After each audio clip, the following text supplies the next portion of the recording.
और अपना खाना ऊपर अपने कमरे में ले आई और सब लोगों से भी खाने को कहा। तो वो चारों नीचे चले गए। तब अथर्व ने अन्वी से कहा, दरवाजा लॉक कर दो। अन्वी ने वैसा ही किया।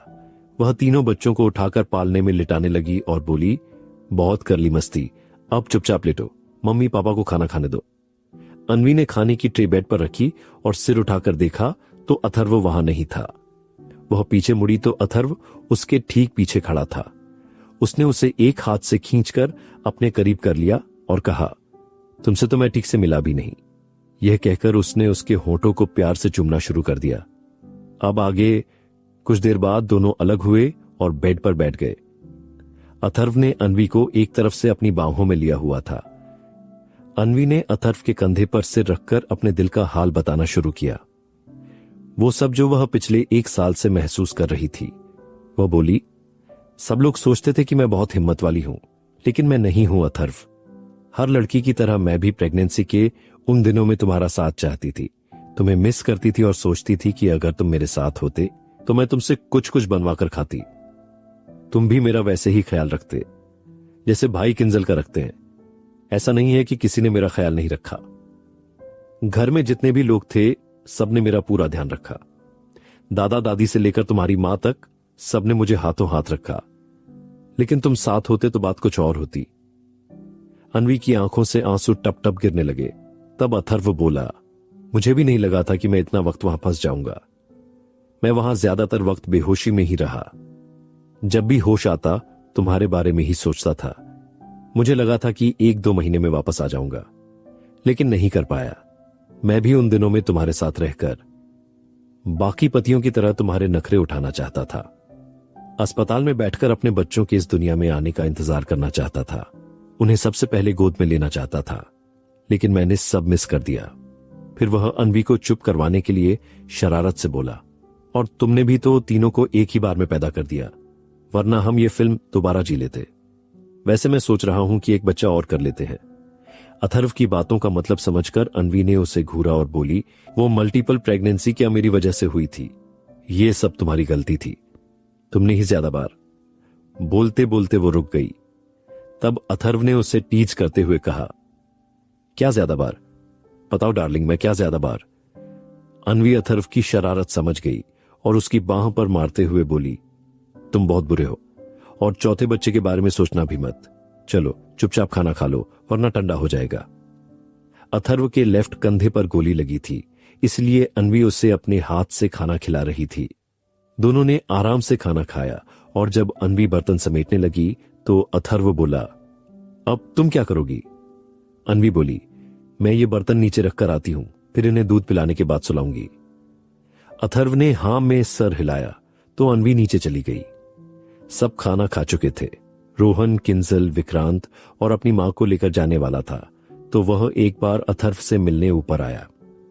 अथर्व बच्चों के पास खड़ा था और उनसे बातें कर रहा था। तब रोहन बोला, अथर्व मैं अब जा रहा हूं, कल फिर आऊंगा तुमसे मिलने। फिर वह अद्विक से बोला, ए छोटे अथर्व, मैं तेरे बेबी को ले जा रहा हूं। अद्विक उसकी बात सुनकर गुर्राया तो रोहन हंसने लगा और अथर्व से बोला, तुझे पता है, जैसे हर्षित तेरा बेबी है वैसे ही दिव्यांग इसका बेबी है। फिर रोहन वहां से नीचे चला गया। राघव भी अपने परिवार को लेकर अपने घर जा चुका था। महेंद्र भी अपने घर चला गया था। सब अपने अपने कमरों में आराम कर रहे थे। अन्वी भी बच्चों को दूध पिलाने लगी और फिर एक एक करके उसने तीनों को सुलाया। अथर्व उसे ही देख रहा था। तब अन्वी बोली, क्या हुआ, ऐसे क्यों देख रहे हो? तो अथर्व बोला, मेरा कंधा 1-2 दिन में ठीक हो जाएगा, फिर मैं इन्हें सुलाने में तुम्हारी मदद करूंगा। अन्वी मुस्कुराई और फिर उसके पास आकर लेट गई। बोली, अब तो तुम्हें कहीं नहीं जाना है ना? अथर्व उसे देखकर बोला, नहीं, अब तो बस तुम्हें बहुत सारा प्यार देना है, ताकि तुम आज की तरह कभी ना रो। अन्वी अथर्व से चिपक गई।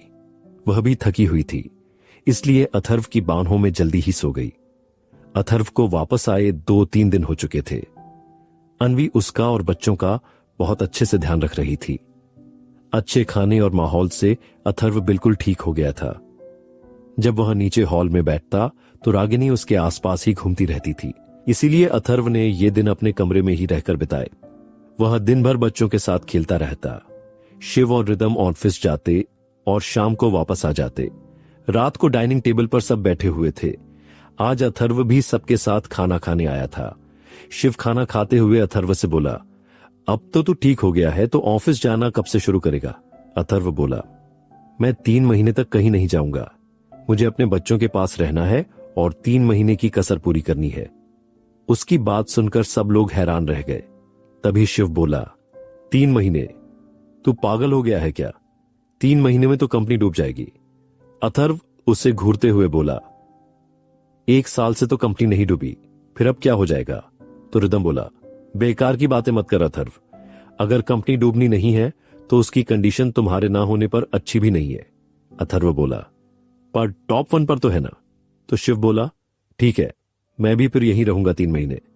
मैं भी तो 1 साल से तुझसे दूर था। तभी नरेंद्र जी बोले, अथर्व बेटा, तुम्हें अब ऑफिस जाना चाहिए।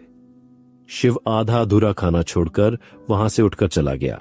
तब अथर्व ने रिदम से पूछा, क्या हुआ है इसे? ये ऐसे क्यों बिहेव कर रहा है?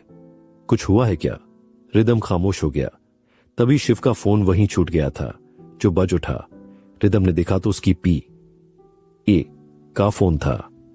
अथर्व ने उससे फोन मांगा तो रिदम हड़बड़ा गया और बोला, ऑफिस से फोन है, मैं देख कर आता हूं। अथर्व अपनी जगह से उठ गया और जल्दी से उसके हाथ से फोन लेकर उठाया। हेलो, उसने कहा। सामने से उसका असिस्टेंट, जो एक लड़का था, कल की मीटिंग के बारे में बात कर रहा था।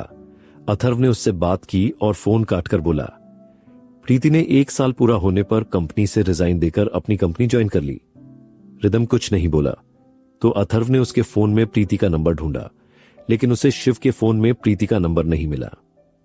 उसने अनवी की तरफ देखा और पूछा, अनवी, प्रीति का क्या हुआ? तो अनवी बोली, प्रीति के दादा ने उसकी शादी किसी मंत्री के बेटे से तय कर दी है। प्रीति ने शिव से भागकर शादी करने के लिए कहा, लेकिन शिव ने मना कर दिया, यह कहकर कि तुम्हारे बिना वह शादी नहीं करेगा। तब अथर्व गुस्से में बोला, उसके बाप की इतनी हिम्मत कैसे हुई शादी तोड़ने की? तो रिदम बोला, वो आदमी बहुत लालची है अथर्व। उसने पहले ही कहा था कि अगर शिव कंपनी का अकेला मालिक बन जाए तो वह प्रीति की शादी उससे करवा देगा, लेकिन शिव ने सबके सामने ही खुद यह रिश्ता तोड़ दिया था और 15 दिन बाद ही प्रीति की शादी हो रही है, इसलिए शिव परेशान है। अथर्व कुछ देर तक चुप रहा और फिर खाना खाने लगा। सब लोग उसे हैरानी से देखने लगे तो अथर्व बोला, शिव की शादी कल फिर से तय होगी, वह भी प्रीति के साथ। अब चुपचाप खाना खाओ सब। रिदम अथर्व की आंखों में देख रहा था तो अथर्व ने उसे एक डेविल स्माइल दी, फिर खाना खाकर उसी के कमरे में चला गया। शिव के कमरे में जब अथर्व गया तो वह तकिए में मुंह छिपाकर सोया हुआ था। अथर्व उसके पास जाकर बैठ गया और उसका सिर सहलाते हुए बोला, शिवा, तेरे सेक्रेटरी का फोन आ रहा था। वो कल की मीटिंग बता रहा था कि 9 बजे शुरू होगी। शिव ने अपना मुंह उठाकर लाल आंखों से उसे देखा तो अथर्व बोला, मैं कल से ऑफिस जाने के लिए तैयार हूं, खुश हो जा। तब शिव उसकी गोद में सिर रखकर लेट गया और बोला, अब तू आ ही गया है तो मुझे सुला कर जा। अथर्व उसके सर पर थपकी देते हुए बोला, कल मैं तुझे एक सरप्राइज दूंगा, शाम को तैयार रहना। अथर्व ने उसके चेहरे को देखा, वह सो चुका था। अथर्व ने उसे सीधा लिटाया और फिर अपने कमरे में आ गया। कमरे में जाकर उसने देखा कि अनवी अद्विक को दूध पिला रही थी। अद्विक ने अथर्व की तरफ देखा तो दूध पीना छोड़ दिया। तब अनवी ने उसे अथर्व की गोद में दे दिया और विहान को भी दूध पिलाने लगी। अथर्व अद्विक से बातें करते हुए उसे सुलाने लगा। कुछ ही देर में वह सो गया। तब अनवी बोली, यह लड़का सच में बहुत चालू है, मैं इसे सुलाती हूं तो सोता ही नहीं। अथर्व बोला, ये दोनों तुम पर गए हैं तो मुझ जैसे ही बनेंगे ना। कुछ देर बाद तीनों बच्चे सो चुके थे। अथर्व अनवी के पास खींचते हुए आया और उसे किस करने लगा तो अनवी उसे रोकते हुए बोली, देखो, अभी तुम पूरी तरह से ठीक नहीं हुए हो, इसलिए हमें यह नहीं करना चाहिए। तब अथर्व बोला, मैं बिल्कुल ठीक हो गया हूं, देखो। फिर अपना कंधा दिखाते हुए बोला, गोली का सिर्फ निशान रह गया है। अनवी ने वह निशान दबाया तो अथर्व चीख कर पीछे हट गया। अनवी बोली, देखा, अभी तुम पूरी तरह से ठीक नहीं हुए हो। अगर हमने कुछ भी किया तो तुम्हारे कंधे की नसों पर जोर पड़ेगा। अब चुपचाप सो जाओ। अनवी चादर तान कर बोली तो अथर्व मुस्कुराते हुए बोला, तुम मेरे बेटे को चालाक बोल रही थी और तुम खुद क्या हो?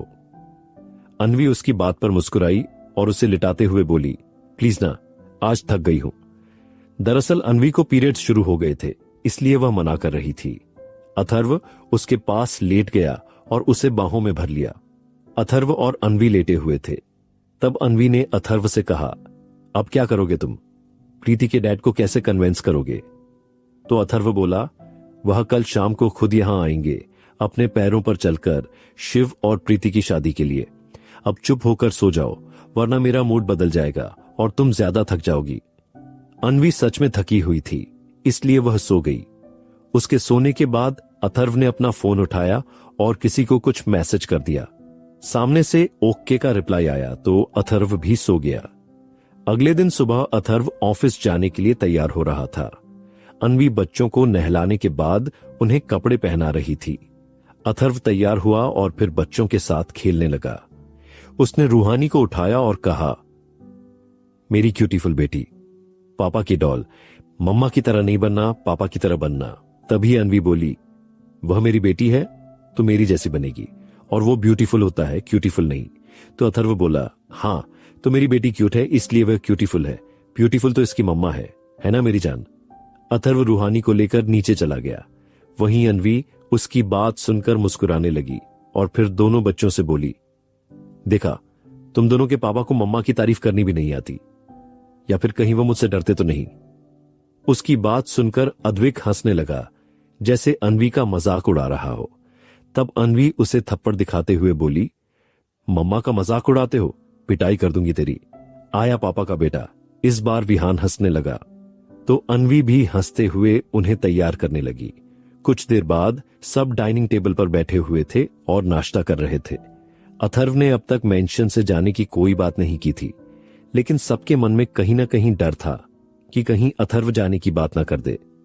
इसी वजह से रागिनी और राजेंद्र भी अथर्व के सामने ज्यादा नहीं आते थे कि कहीं वह उन्हें देखकर भड़क ना जाए और मेंशन छोड़कर चला ना जाए। वहीं अथर्व को भी सब समझ में आ रहा था। असल में वह जाना तो चाहता था, लेकिन कुछ दिन वह अपने दादा दादी के पास रहना चाहता था, इसलिए उसने जाने की कोई बात नहीं की थी। वह 2-4 दिन शांति से उनका प्यार और ममता महसूस करना चाहता था। थोड़ी देर बाद सब अपने अपने कामों पर निकल गए। अथर्व ने ऑफिस जाकर अपनी कुर्सी संभाली। शिव भी सब कुछ भूलकर काम में डूबने की कोशिश कर रहा था। कल ही उसे प्रीति की शादी का इनविटेशन मिला था, इसलिए वह कल परेशान हो गया था। वहीं अथर्व दोपहर तक ऑफिस में रहा और फिर रिदम को लेकर कहीं चला गया। शाम तक टीवी, मोबाइल और सोशल मीडिया पर खबर तेजी से फैल गई कि प्रदेश के मंत्री ने अपने पद से इस्तीफा दे दिया है।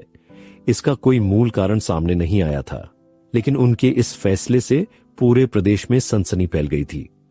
हर कोई इस खबर से हैरान था।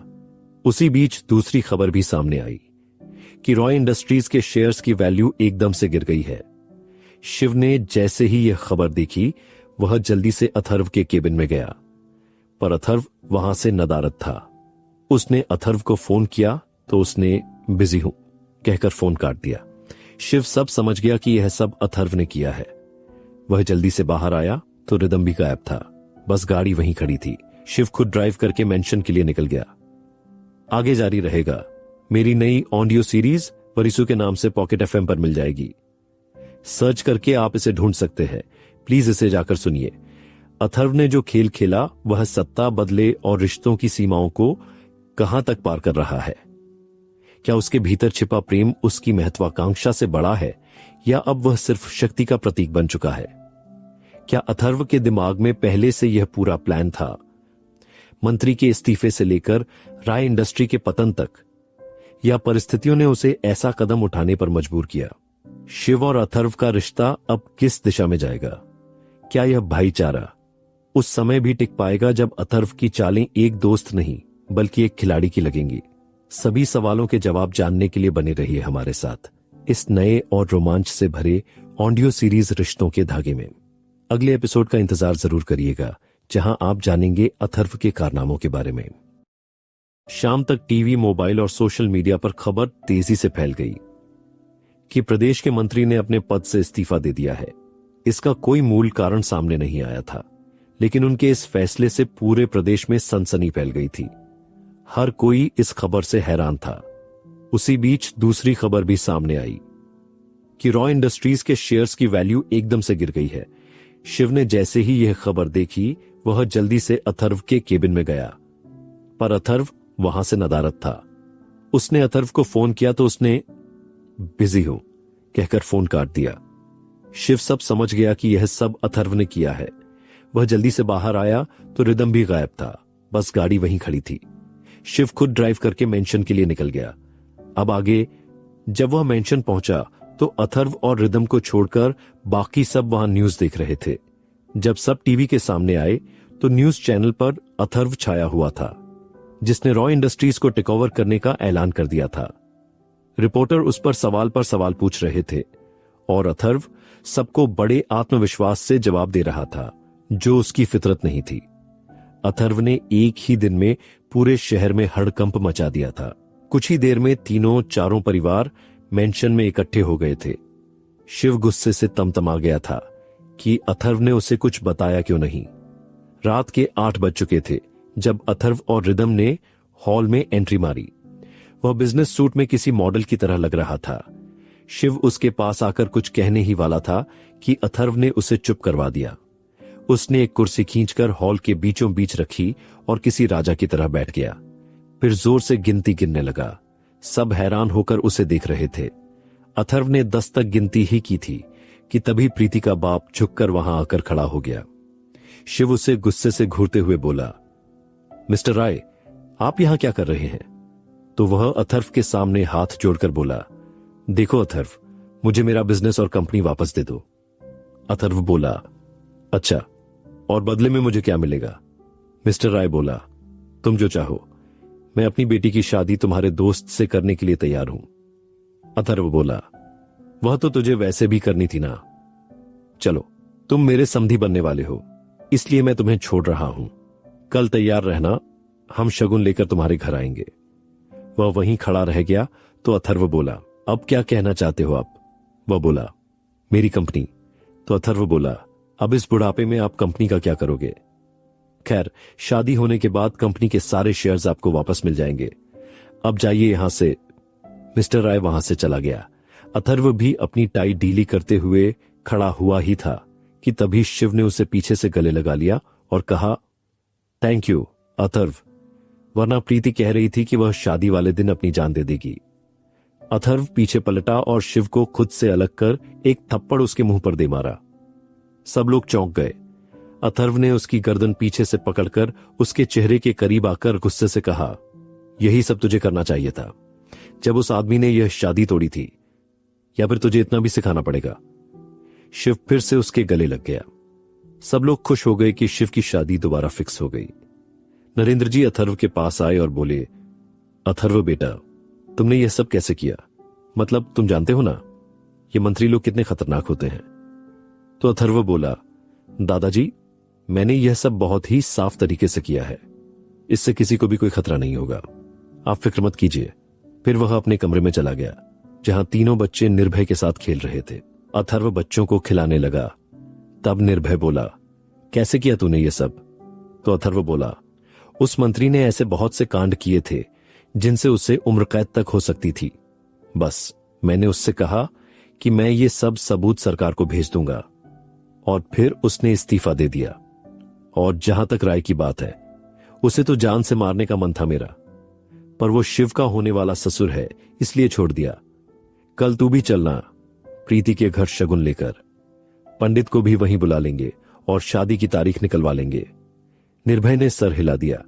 फिर दोनों तीनों बच्चों को लेकर नीचे आ गए।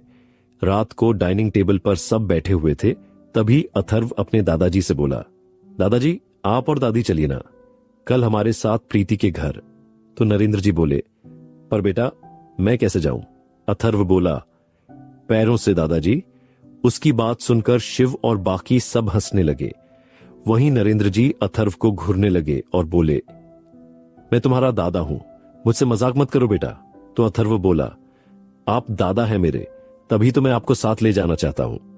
नरेंद्र जी बोले, तुम राजेंद्र और रागिनी को अपने साथ ले जाओ ना। उनकी बात सुनकर अथर्व की भौहें तन गईं और वह बोला, वहां मेरे भाई की शादी होने जा रही है दादाजी, इसलिए वहां हम सब खुश होंगे और मुझे खुश देखना इनके बर्दाश्त से बाहर है। तो नरेंद्र जी बोले, वो तुम्हारे मां बाप हैं अथर्व।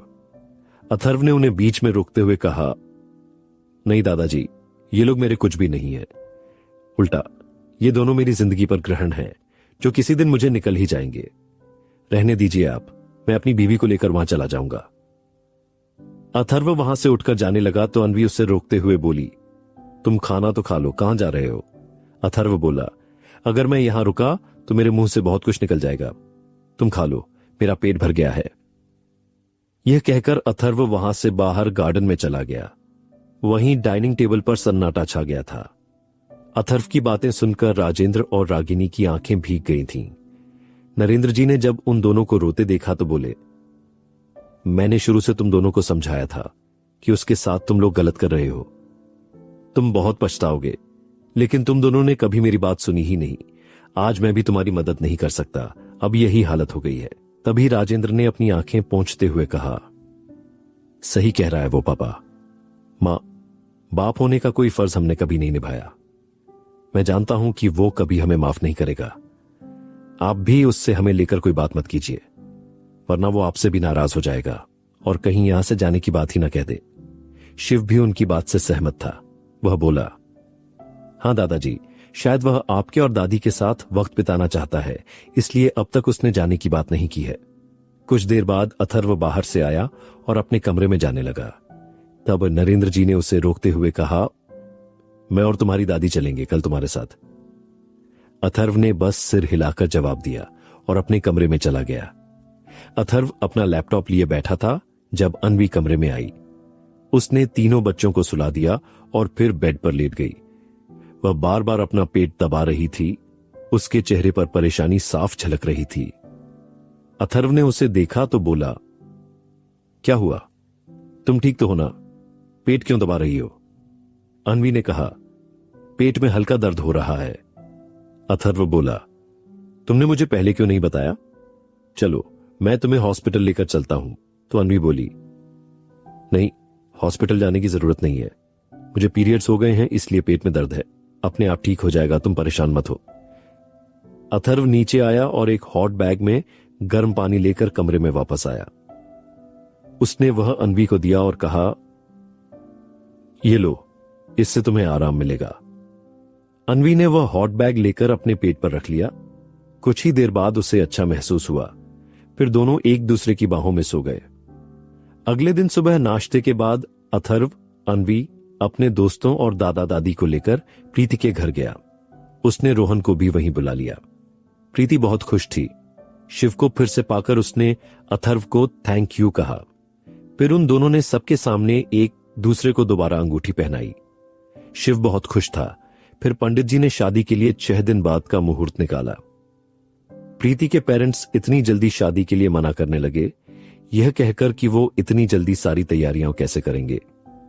तो अथर्व बोला, शादी के सारे फंक्शन हमारे होटल में होंगे और शादी भी 6 दिन बाद ही होगी, इसलिए किसी को भी तैयारी की फिक्र करने की जरूरत नहीं है। बस हल्दी वाले दिन सुबह सब होटल में शिफ्ट हो जाएंगे। सब लोग मान गए। फिर सब लोग वापस मेंशन आ गए। अथर्व ने देखा कि हॉल में सब बैठे हुए हैं तो उसने अपने दादाजी से कहा, दादाजी, मुझे आपसे और दादी से कुछ बात करनी है। सब उसकी तरफ देखने लगे। राजेंद्र को अजीब सा डर लगा कि कहीं अथर्व मेंशन से जाने की बात न कह दे। रागिनी किचन में थी, वह सबके लिए चाय बना रही थी। तभी नरेंद्र जी बोले, बोलो अथर्व, क्या बात है? तो अथर्व बोला, दादाजी, मैं अब अपने अलग मेंशन में शिफ्ट होना चाहता हूं। आपके कहे अनुसार मेरे बच्चों का मुंह भी आप देख चुके हैं, तो अब मैं यहां से जाना चाहता हूं। अथर्व की बात सुनकर राजेंद्र के साथ सबका दिल धक से रह गया। वहीं रागिनी, जो सबके लिए चाय लेकर आ रही थी, अथर्व की बात सुनकर उसके हाथ से चाय की ट्रे छूटकर नीचे गिर गई और गर्म चाय उसके पैरों पर गिर गई। वह दर्द से चीख पड़ी। सबका ध्यान उसकी तरफ गया तो विराट जल्दी से ठंडा पानी का जग लेकर उसके पैर पर डालने लगा। राजेंद्र भी उसके पास गया और उसे वहीं चेयर पर बिठाकर उसके पैर साफ करने लगा। बाकी सभी उसकी तरफ बढ़े, सिवाय अथर्व के। वह जाकर सोफे पर बैठ गया।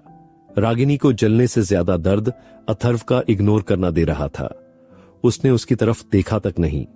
कुछ देर बाद जब रागिनी की आवाज बंद हो गई तब अथर्व फिर से अपने दादाजी के पास जाकर बोला, दादाजी, मैं कल ही शिफ्ट हो रहा हूं। उसकी बात सुनकर राजेंद्र बोले, तुम कहीं नहीं जा रहे हो और तुम क्यों जाओगे? यह सब कुछ तुम्हारा है, तुम हमारे बेटे हो, हम तुम्हें कहीं नहीं जाने देंगे। उनकी बात सुनकर अथर्व हंसने लगा और बोला, बेटा? और वो भी मैं? फिर वह एकदम से गुस्से में आकर बोला, मैं आपका बेटा नहीं हूं मिस्टर राठौर, और आपके पास मुझे रोकने का कोई हक नहीं है। मुझे मेरे आपे से बाहर निकलने के लिए मजबूर मत कीजिए, वरना आप नहीं जानते मैं आपसे कितनी नफरत करता हूं। अथर्व वहां से जाने लगा। तभी रागिनी उसके कदमों में आकर बैठ गई और उसके पैर पकड़कर उससे माफी मांगने लगी। इससे अथर्व का गुस्सा और बढ़ गया। रागिनी रोते हुए बोली, मत जाओ बेटा, ये घर परिवार सब तुम्हारा है, तुम यहां से मत जाओ। तो अथर्व गुस्से में गरजते हुए बोला, मिस्टर राठौर, अपनी बीवी को हटाइए, वरना मैं उन्हें जान से मार दूंगा। राजेंद्र डर गया और रागिनी को अथर्व के पैरों से छुड़ाने लगा। विराट भी आगे आया और रागिनी को अथर्व से अलग करते हुए बोला, मॉम, छोड़ दीजिए, वरना वो आप पर हमला कर देगा। बड़ी मुश्किल से विराट और राजेंद्र ने रागिनी को अथर्व से अलग किया। शिव और अन्वी अथर्व को शांत करने लगे। तभी अथर्व गुस्से में बोला, तुम लोग अभी पैकिंग करो, हम अभी यहां से जा रहे हैं। तभी नरेंद्र जी बोले, अथर्व, तुम कहीं नहीं जाओगे। तो अथर्व बोला, दादाजी, आप अपनी जुबान से नहीं पलट सकते, मैंने हर किसी की बात मानी है, आज आपकी बारी है, मुझे यहां से जाने दीजिए। तब विराट अथर्व से बोला, तुम्हें यहां से जाने की कोई जरूरत नहीं है अथर्व, मैं यहां से चला जाऊंगा। विराट की बात सुनकर अथर्व बोला, इतना बड़ा बलिदान देने की तुम्हें कोई जरूरत नहीं है, मैं यहां हमेशा के लिए नहीं आया था। मिस्टर राठौर और मिसेस राठौर ने तुम्हें पाल पोसकर बड़ा किया है, अब उन्हें तुम्हारी जरूरत है तो तुम उन्हें इस उम्र में छोड़कर नहीं जा सकते। मैं इस परिवार का हिस्सा कभी नहीं था और न ही बनना चाहता हूं, वरना 7 साल पहले जब मुझे सच पता चला था तो ठीक होने के बाद मैं वापस आ जाता, अथर्व ने कहा। राजेंद्र बोले, तुम मत जाओ अथर्व, मैं रागिनी, विराट और विशाखा को लेकर यहां से चला जाऊंगा, तुम मां, पापा को छोड़कर मत जाओ। तभी नरेंद्र जी गुस्से में चिल्लाए, कोई कहीं नहीं जाएगा, तुम अपने कमरे में जाओ। अथर्व गुस्से में अपने कमरे में चला गया। उसके जाने के बाद नरेंद्र जी बोले, सब पागल हो गए हो क्या? ऐसे रोकोगे उसे जाने से? कितनी बार समझाया था मैंने कि उसके साथ अच्छा ना सही पर बुरा बर्ताव भी मत करो, लेकिन तुम लोगों ने कभी मेरी बात नहीं मानी। अब क्या हो गया? फिर नरेंद्र जी ने गुस्से में कहा, और तुम राजेंद्र, अगर वो पूनम का ही बेटा होता क्या तब भी तुम उसे रोकने की इतनी कोशिश करते? मत भूलो तुम दोनों ने कितनी गलतियां की हैं। चलो, रागिनी तो नहीं जानती थी कि अथर्व उसका बेटा है, लेकिन तुम तो जानते थे। तब अन्वी बोली, बिल्कुल दादाजी, आप सही कह रहे हैं। अथर्व इसी वजह से तो गुस्सा है कि क्यों उन्होंने 2 बच्चों को नहीं अपनाया, दोनों में भेदभाव किया। अगर आप चाहते तो विराट और अथर्व को बराबर प्यार देकर उन्हें कभी पता तक नहीं चलने देते कि उनकी मां अलग अलग है। आगे जारी रहेगा। क्या अथर्व सच में इस घर को छोड़कर अपने मेंशन में जाकर अपनी आजादी और इज्जत लौटा पाएगा, या उसके चले जाने से राठौर परिवार के टुकड़े होकर उन गहरे दरारों को और बढ़ाकर देंगे जिनकी शुरुआत ही तो हुई थी? अन्वी की वफादारी और दादाजी के विश्वास के बीच फंसी हुई, क्या वह अपने दिल के रिश्तों को बचाते हुए अथर्व को रोक पाएगी, या अपने किए हुए बलिदान के बोझ तले उसे खो देने का दर्द ही उसका मुकद्दर बन जाएगा? विराट, राजेंद्र और रागिनी, क्या उनके पछतावे और पछताए हुए शब्द परिवार में फिर से भरोसा जगा पाएंगे, या अथर्व की नाराजगी और नफरत इस रिश्ते को हमेशा के लिए बदल देंगी? मेरी नई ऑडियो सीरीज वेरिसु के नाम से पॉकेट एफएम पर मिल जाएगी, सर्च करके आप इसे ढूंढ सकते हैं। प्लीज इसे जाकर सुनिए। सभी सवालों के जवाब जानने के लिए बने रहिए हमारे साथ इस नए और रोमांच से भरे ऑडियो सीरीज रिश्तों के धागे में। अगले एपिसोड का इंतजार जरूर करिएगा, जहां आप जानेंगे अथर्व के कारनामों के बारे में। अथर्व गुस्से में अपने कमरे में चला गया। उसके जाने के बाद नरेंद्र जी बोले, सब पागल हो गए हो क्या? ऐसे रोकोगे उसे जाने से? कितनी बार समझाया था मैंने कि उसके साथ अच्छा ना सही पर बुरा बर्ताव भी मत करो, लेकिन तुम लोगों ने कभी मेरी बात नहीं मानी। अब क्या हो गया? फिर नरेंद्र जी ने गुस्से में कहा, और तुम राजेंद्र, अगर वो पूनम का ही बेटा होता, क्या तब भी तुम उसे रोकने की इतनी कोशिश करते? मत भूलो तुम दोनों ने कितनी गलतियां की है। चलो, रागिनी तो नहीं जानती थी कि अथर्व उसका बेटा है, लेकिन तुम तो जानते थे।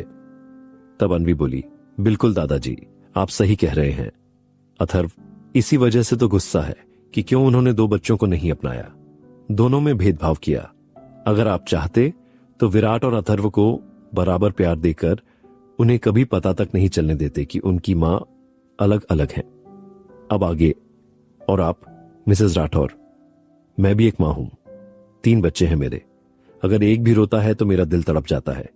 आपने उसे क्यों नहीं पहचाना? कैसे आपको अथर्व के आंसुओं से फर्क नहीं पड़ा?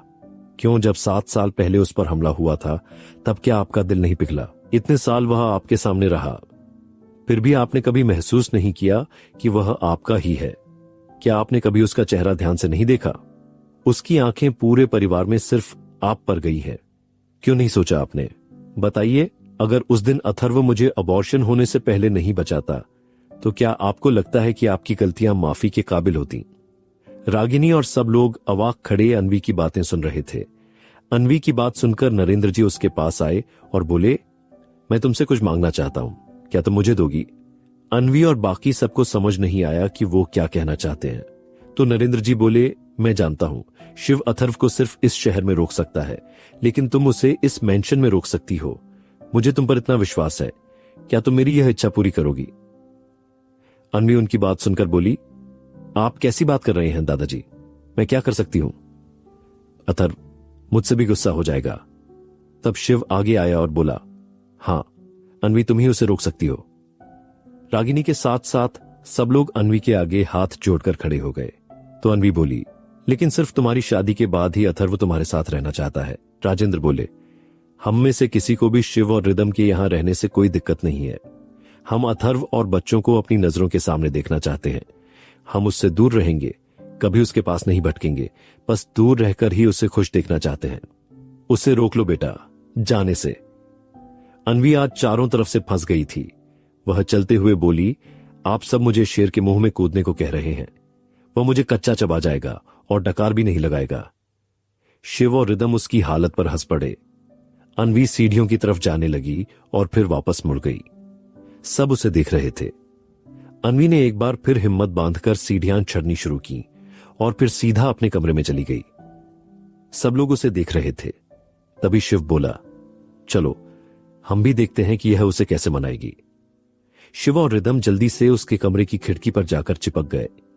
कुछ ही देर में पूरा राठौर परिवार वहां खड़ा होकर अंदर अथर्व और अन्वी की बातें सुनने की कोशिश करने लगा। वहीं अंदर जब अन्वी कमरे में आई तो अथर्व बालकनी में खड़ा होकर सिगरेट पी रहा था। अन्वी उस पर भड़क गई और गुस्से में बोली, तुम सिगरेट पी रहे हो? तुम पागल हो क्या? मुझे और तीनों बच्चों को सिगरेट के धुएं से एलर्जी है, बुझाओ इसे। अथर्व ने तुरंत ही सिगरेट बुझा दी। अन्वी ने अपना नाक बंद करते हुए धुएं को हटाया और बोली, मुझे तुमसे बात करनी है, लेकिन उससे पहले मुंह धोकर और ब्रश करके आओ। अथर्व अनमने ढंग से बच्चों की तरह वॉशरूम में चला गया। वहीं बाहर खड़े उसके दोस्त और बाकी घरवाले हैरान होकर एक दूसरे को देखने लगे। शिव ने रिदम से कहा, रीवा, शेर को सवा शेर मिल ही गया। कुछ देर बाद अथर्व बाहर आया और अन्वी के पास बैठकर बोला, मुझे पता है तुम यहां पर उन लोगों के कहने पर आई हो, लेकिन मैं पहले ही बता रहा हूं, मैं यहां पर नहीं रहूंगा, फिर चाहे मिस्टर राठौर और मिसेस राठौर मर ही क्यों न जाए। अथर्व की बात सुनकर राजेंद्र और रागिनी बहुत दुखी हो गए।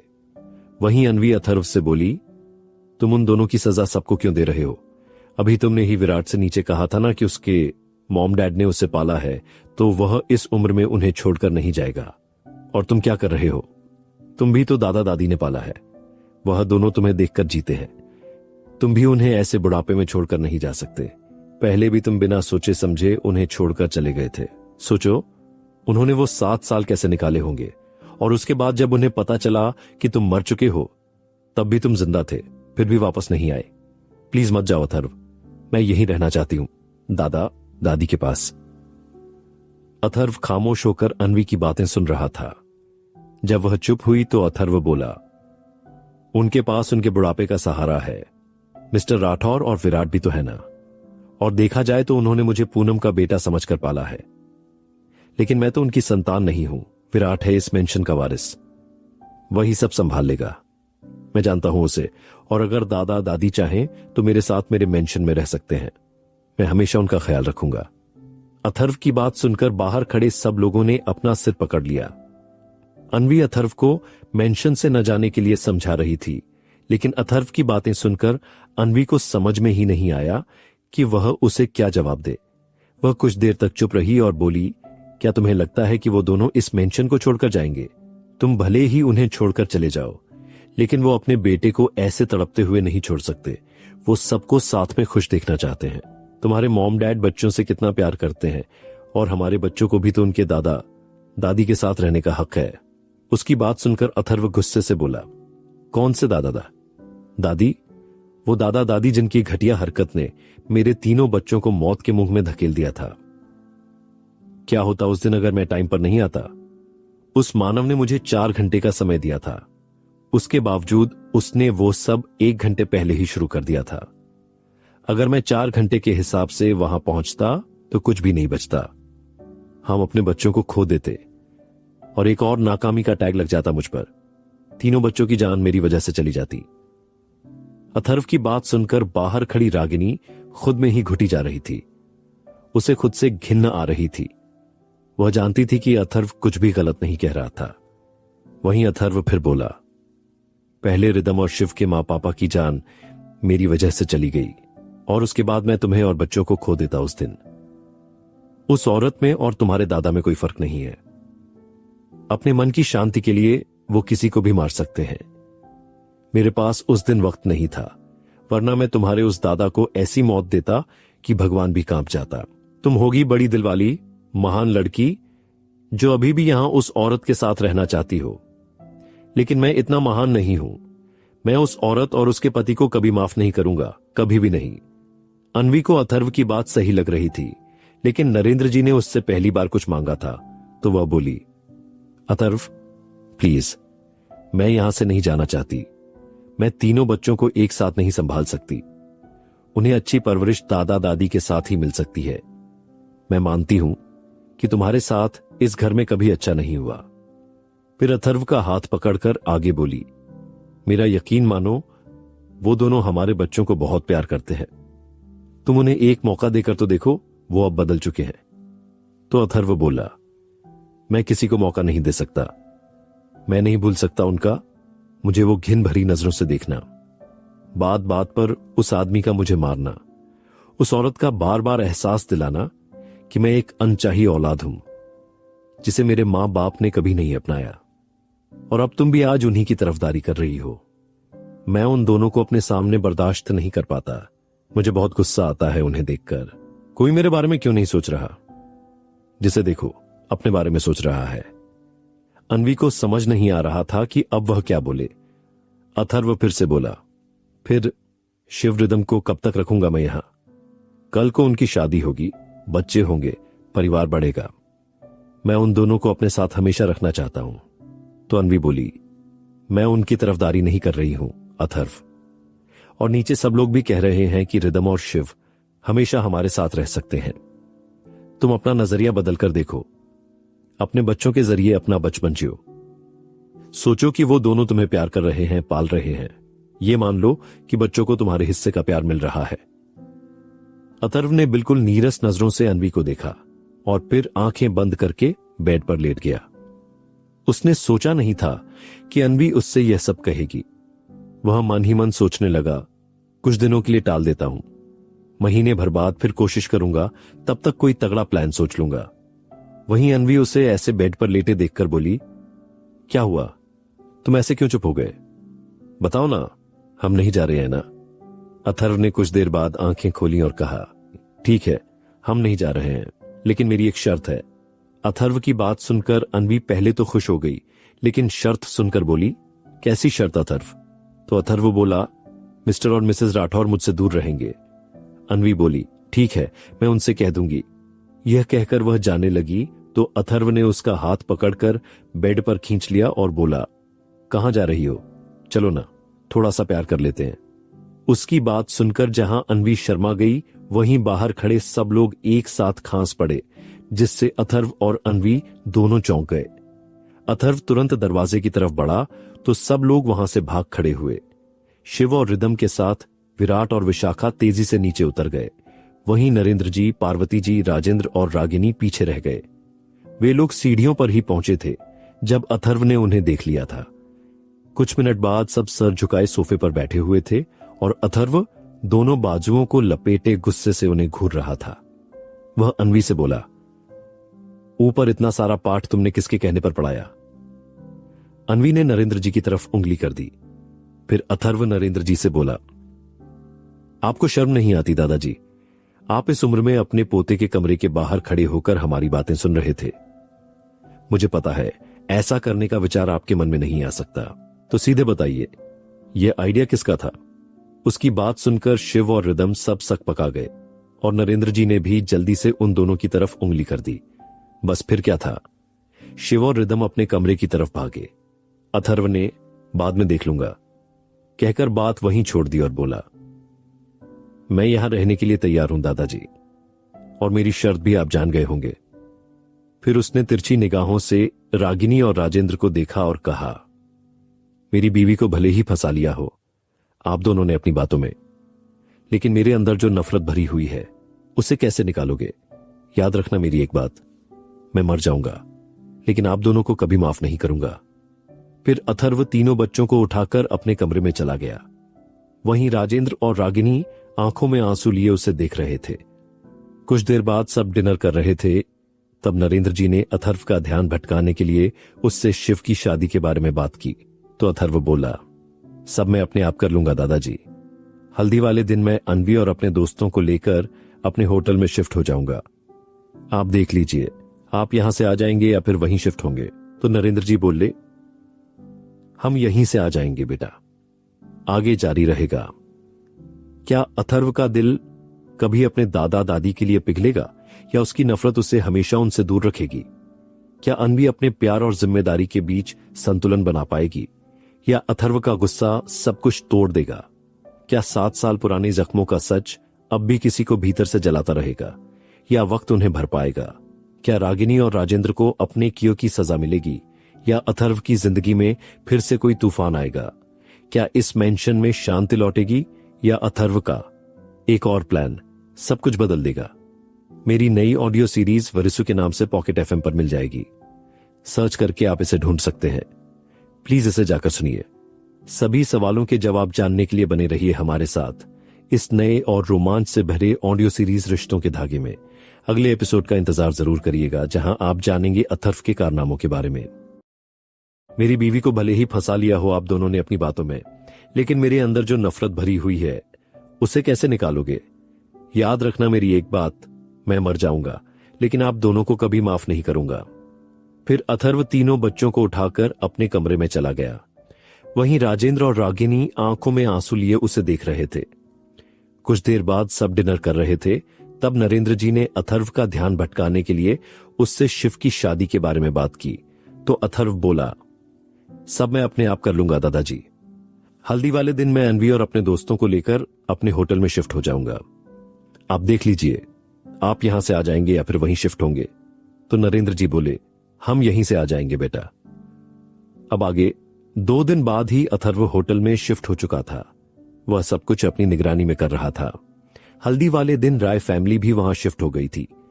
हल्दी का फंक्शन शुरू हो गया था।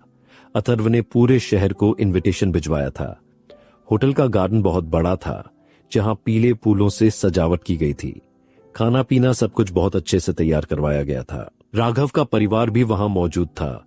राणा परिवार को भी इनविटेशन दिया गया था। अथर्व ने चारों बच्चों को नरेंद्र जी और सविता जी के पास पालने में लिटा दिया था। वहीं पर राजेंद्र, रागिनी, विक्रांत और विद्या बैठे बच्चों का ध्यान रख रहे थे। राजेंद्र और रागिनी विक्रांत को और विक्रांत उन दोनों को इग्नोर कर रहे थे। शिव और प्रीति को हल्दी लगाई जा रही थी। फिर अथर्व और बाकी दोस्तों ने वहां पर खूब हुड़दंग मचाया और शिव को बहुत ज्यादा हल्दी लगा दी। ऐसे ही सबने फिर अथर्व को पकड़ लिया और कुछ देर बाद अथर्व पीले भूत जैसा लग रहा था, जिस पर सब हंस रहे थे। रोहन ने भी अपनी हल्दी का बदला अथर्व से ले लिया था। वो सब दोस्त वहां पर जमकर मस्ती कर रहे थे। अन्वी को अथर्व पर सबसे ज्यादा हंसी आ रही थी। वह उसका मजाक उड़ाने लगी। अथर्व ने जब उसे हंसते हुए देखा तो निर्भय उसके कान में बोला, जा, आज तो उससे अच्छे से अकेले में हल्दी लगा, उस दिन की तरह मत करना। अथर्व अन्वी की तरफ बढ़ गया, जहां अन्वी प्रीति के पास खड़ी हंस रही थी, और अगली ही मिनट अथर्व की हरकत से वहां सबका मुंह खुला रह गया। अथर्व ने अन्वी को कंधों पर उठा लिया था और उसे लेकर होटल के अंदर अपने कमरे में चला गया था। सब हैरानी से यह नजारा देख रहे थे। अन्वी ने अथर्व के पेट में मुक्के मारने शुरू कर दिए थे। उसे बहुत शर्म आ रही थी, लेकिन अथर्व अपने कमरे में जाकर ही रुका और अन्वी को बेड पर पटककर दरवाजा बंद करने चला गया। दरवाजा लॉक करके जब अथर्व पीछे मुड़ा तो अन्वी ने उसे तकिया उठाकर मारना शुरू कर दिया और बोली, बेशर्म कहीं के, ऐसा कोई इतने लोगों के सामने करता है क्या? हमारे घर वाले भी हमें देख रहे थे। मैं अब सबको कैसे फेस करूंगी? अथर्व बेड पर कूद गया और अन्वी को बाहों में भरकर बोला, तुम भी तो सबके सामने मुझ पर हंस रही थी, अब मेरी बारी। अथर्व ने अपने ऊपर से हल्दी उतारी और अन्वी के पेट पर मसल दी। अन्वी का पूरा शरीर एक झटका खा गया। फिर अथर्व ने अपना गाल उसके गाल पर रगड़ दिया, जिससे अन्वी के गाल लाल हो गए। फिर अथर्व ने अन्वी को भी अपनी तरह हल्दी में रंग दिया। अन्वी का शर्म से बुरा हाल था। दोनों काफी दिनों से एक दूसरे के करीब नहीं आए थे, इसलिए उसने अन्वी को अपनी बाहों में लेकर किस करना शुरू कर दिया। कुछ देर बाद ही दोनों के कपड़े बेड से नीचे पड़े हुए थे और अथर्व और अन्वी अपने प्यार के सागर में गोते लगा रहे थे। गार्डन में हल्दी की रस्म पूरी हो चुकी थी, इसलिए सारे मेहमान चले गए थे। अथर्व और अन्वी नीचे नहीं आए तो रिदम ने सारा अरेंजमेंट संभाल लिया और मेहंदी के फंक्शन की तैयारी शुरू करवा दी। शाम को अथर्व तैयार होकर नीचे आया तो रिदम ने सब कुछ तैयार कर दिया था। औरतें गीत गा रही थीं और प्रीति को मेहंदी लगनी शुरू हो गई थी। अथर्व ने अन्वी को अपनी दवाई में से पेनकिलर दे दी थी, इसलिए वह भी समय पर तैयार होकर नीचे आ गई थी। सविता जी ने उसे बच्चों को दूध पिलाने को कहा तो अन्वी ने वैसा ही किया। फिर उसने भी मेहंदी लगवा ली। अब जब सभी औरतों ने मेहंदी लगवा ली थी तो अथर्व और बाकी सबको बच्चों को संभालना था। शिव को तो मेहंदी लगाई गई थी, इसीलिए वह आज उनकी लिस्ट से बाहर था। निर्भय ने विहान को लिया हुआ था, हर्षित ने रूहानी को, अथर्व ने अद्विक को और रोहन ने दिव्यांग को। वे सब बाहर बैठकर मस्ती कर रहे थे। रोहन अथर्व से बोला, वैसे तुमने आज कुछ ज्यादा ही बेशर्मी नहीं दिखा दी थी। उसकी बात सुनकर सब हंसने लगे। अथर्व बोला, हां, क्योंकि तुम्हारी बहन ने जब से मैं वापस आया हूं मुझे बेशर्मी करने ही नहीं दी थी, तो आज मैं उसे सबके बीच से उठाकर ले गया। उसकी बात सुनकर सब लोग हैरान हो गए। वहीं रोहन अथर्व को घूरने लगा। फिर सबने मिलकर बच्चों को सुलाया और अपने अपने कमरों में चले गए। अथर्व तीनों बच्चों को लेकर अपने कमरे में गया तो अन्वी दोनों हाथ फैलाए हुए बेड पर बैठी थी। अथर्व को मेहंदी दिखाते हुए वह बोली, देखो कैसी लगी है मेरी मेहंदी।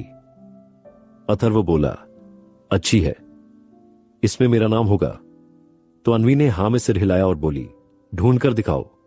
अथर्व ने मुस्कुराते हुए उसका हाथ पकड़कर देखा और 10 सेकंड में ही अपना नाम ढूंढकर दिखा दिया। फिर वह उसे लेटाते हुए बोला, चलो अब सो जाओ, तुम थक गई होगी आज। लेकिन अन्वी कुछ सोच रही थी। वह अथर्व से बोली, तुमने अब तक मुझे कभी प्रपोज क्यों नहीं किया? उसकी बात सुनकर अथर्व हैरानी से उठ बैठा और बोला, आज तुम्हें यह कैसे सूझा? तो अन्वी बोली, तुमने 7 साल पहले किंजल को प्रपोज किया था ना। अथर्व बोला, तुम कैसी बेकार बातें करने लगी हो? मैंने किसी को प्रपोज नहीं किया और मुझे आता भी नहीं है। उस दिन भी मैं ऐसा कुछ नहीं कर पाया था, पहले ही इतना बड़ा ड्रामा हो गया था। तो अन्वी बोली, तुम्हें मुझे प्रपोज करना होगा वरना मुझसे बात मत करना। अथर्व गुस्से में बोला, यह सब तुमसे किंजल ने कहा है ना, मैं उसे बताऊंगा सुबह। तो अन्वी उसे टोकते हुए बोली, किंजल ने मुझे कुछ नहीं कहा है। वह काजल कह रही थी कि तुम मुझसे प्यार नहीं करते, तुम सिर्फ अपने शरीर की इस बीमारी की वजह से मुझे अपनी जिंदगी में लाए हो। बोलो, ऐसा ही है ना? अथर्व का चेहरा सफेद पड़ गया यह सुनकर। तो अनवी बोली, वैसे उसने कुछ गलत भी तो नहीं कहा, सच तो यही है ना। अथर्व बोला, देखो ये सब मुझसे नहीं होता तो तुम भी ये प्रपोजल जैसी बेकार बातें भूल जाओ, और प्यार लोगों के सामने बोलने की चीज नहीं होती। अनवी बोली, तुमने तो मुझे अकेले में भी कभी नहीं कहा कि तुम मुझसे प्यार करते हो। मुझे नहीं पता, या तो तुम कल तक मुझे प्रपोज करो या फिर मैं भी मान लूंगी कि वही सच है जो काजल ने आज सबके सामने कहा। अथर्व बोला, तुमने भी तो कभी नहीं कहा। क्या मैं तुमसे कभी कुछ कहता हूं? तो अनवी बोली, मैं तो कहती हूं कि मैं तुमसे प्यार करती हूं, बहुत सारा, और सबके सामने भी कह सकती हूं। क्या तुम भी कह सकते हो? अथर्व ने उसे घूर कर देखा और कहा, चुपचाप सो जाओ, मुझे नींद आ रही है। कल संगीत है और परसों शादी, बहुत काम है मुझे। यह कहकर अथर्व करवट लेकर लेट गया। अनवी अथर्व के इस बर्ताव से बहुत आहत हुई थी। वह भी दूसरी तरफ करवट लेकर लेट गई। उसे बहुत बुरा लग रहा था कि अथर्व ने अकेले में भी कभी नहीं कहा कि वह उससे प्यार करता है। आज तक बहुत लोगों ने कहा था कि अथर्व उससे भी प्यार नहीं करेगा, और आज उसे यह सच लग रहा था। वह उदास हो गई थी। वहीं अथर्व ने मन ही मन कुछ सोचा और आंखें बंद कर लीं। कुछ ही देर में थकावट की वजह से दोनों ही सो गए। अगले दिन सुबह अनवी की आंखें खुलीं तो अथर्व बेड पर नहीं था। तीनों बच्चे भी वहां नहीं थे।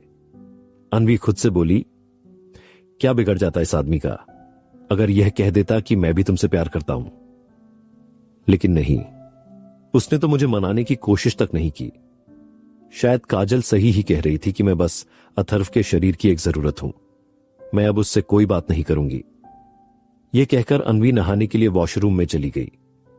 जब वह तैयार होकर नीचे आई तो तीनों बच्चे अपने नाना नानी और दादा दादी के साथ खेल रहे थे।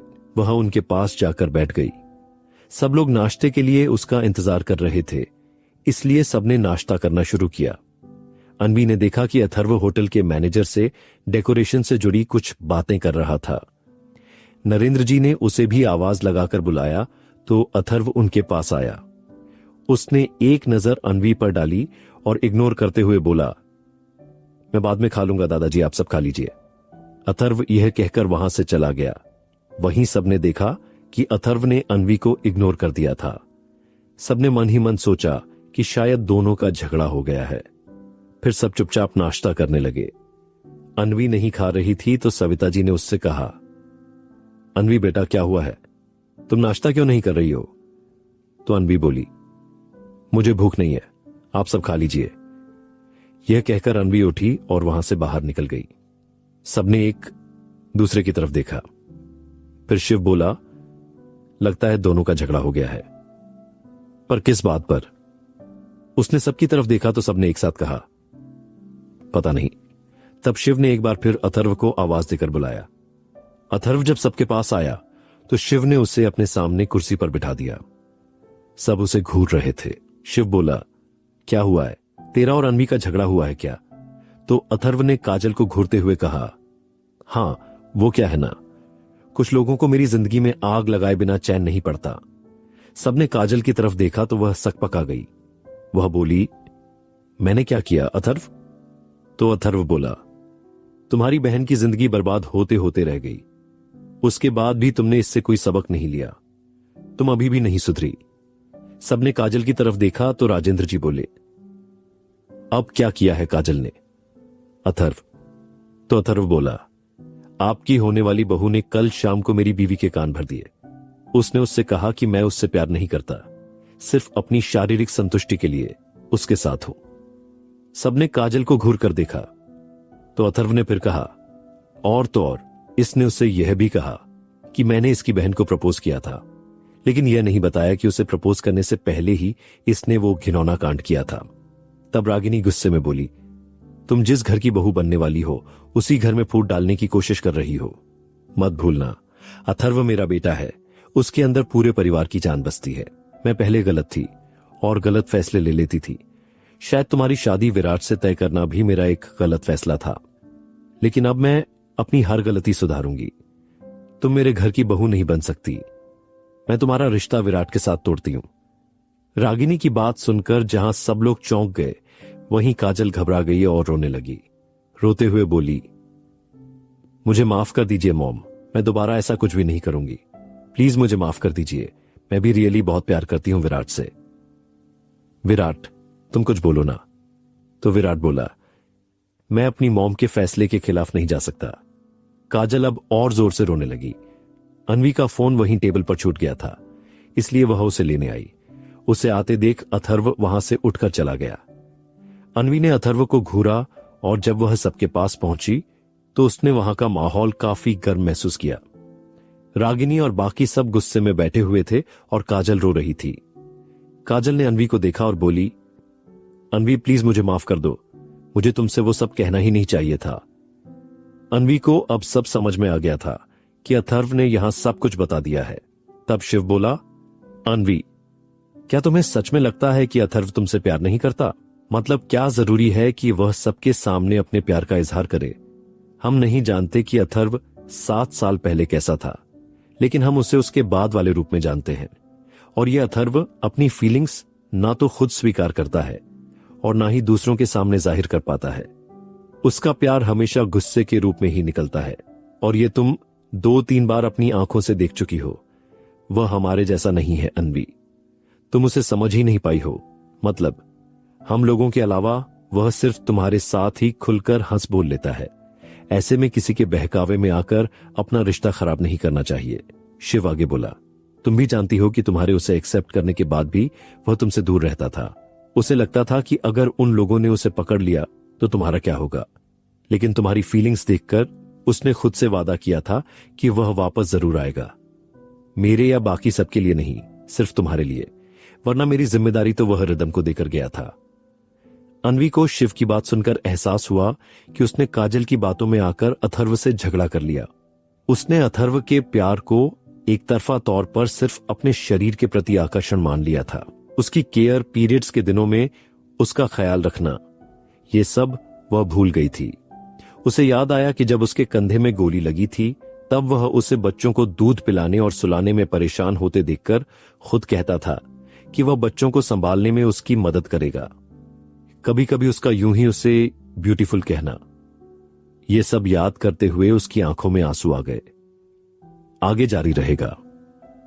क्या अथर्व वाकई अन्वी से सच्चा प्यार करता है या काजल की बातों में कोई सच्चाई छिपी है? क्या अन्वी अपने शक और भावनाओं के बीच सही फैसला ले पाएगी या ये गलतफहमी उनके रिश्ते को तोड़ देगी?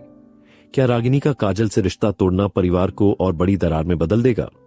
क्या अथर्व अब अन्वी को यह साबित करेगा कि उसका प्यार सिर्फ एहसास नहीं बल्कि उसकी जिंदगी है? और सबसे बड़ा सवाल, क्या यह हल्दी की मस्ती किसी नई शुरुआत की निशानी बनेगी या प्यार और रिश्तों के बीच कोई नया तूफान खड़ा करेगी? मेरी नई ऑडियो सीरीज वारिसू के नाम से पॉकेट एफएम पर मिल जाएगी। सर्च करके आप इसे ढूंढ सकते हैं। प्लीज इसे जाकर सुनिए। सभी सवालों के जवाब जानने के लिए बने रहिए हमारे साथ इस नए और रोमांच से भरे ऑडियो सीरीज रिश्तों के धागे में। अगले एपिसोड का इंतजार जरूर करिएगा जहां आप जानेंगे अथर्व के कारनामों के बारे में। लेकिन तुम्हारी फीलिंग्स देखकर उसने खुद से वादा किया था कि वह वापस जरूर आएगा। मेरे या बाकी सबके लिए नहीं, सिर्फ तुम्हारे लिए, वरना मेरी जिम्मेदारी तो वह रिदम को देकर गया था। अन्वी को शिव की बात सुनकर एहसास हुआ कि उसने काजल की बातों में आकर अथर्व से झगड़ा कर लिया। उसने अथर्व के प्यार को एक तरफा तौर पर सिर्फ अपने शरीर के प्रति आकर्षण मान लिया था। उसकी केयर, पीरियड्स के दिनों में उसका ख्याल रखना, ये सब वह भूल गई थी। उसे याद आया कि जब उसके कंधे में गोली लगी थी तब वह उसे बच्चों को दूध पिलाने और सुलाने में परेशान होते देखकर खुद कहता था कि वह बच्चों को संभालने में उसकी मदद करेगा। कभी कभी उसका यूं ही उसे ब्यूटीफुल कहना, ये सब याद करते हुए उसकी आंखों में आंसू आ गए। अब आगे उसे रोते देखकर शिव बोला, रोने का टाइम नहीं है अभी। अथर्व तुमसे नाराज नहीं हो सकता, बस थोड़ा रूठा हुआ है। जल्दी से उसे मना लो। वह तुमसे बहुत प्यार करता है। सिर्फ तुम्हारे कहने पर वह मेंशन में रुका था रहने के लिए। इसका मतलब यही है कि तुम उसके लिए कितनी अहम हो, और अगर तुम्हें मदद चाहिए तो विहान की मदद ले लो। सब लोग शिव की तरफ देखने लगे। रोहन बोला, विहान की मदद? वो कैसे भाई? तो शिव बोला, विहान बहुत रोएगा और अन्वी से चुप नहीं होगा। तब ये उसे अथर्व के पास ले जाएगी। इससे दोनों एक दूसरे से बात करने लगेंगे। चलो विहान बेटा, अब शुरू हो जाओ। बस फिर क्या था, विहान झूठ मूठ ही सही रोने का नाटक शुरू कर दिया। विहान जोर जोर से रोने लगा और पूरे होटल को सिर पर उठा लिया। साथ में रूहानी ने सोने पर सुहागा कर दिया। वह सच में रोने लगी थी।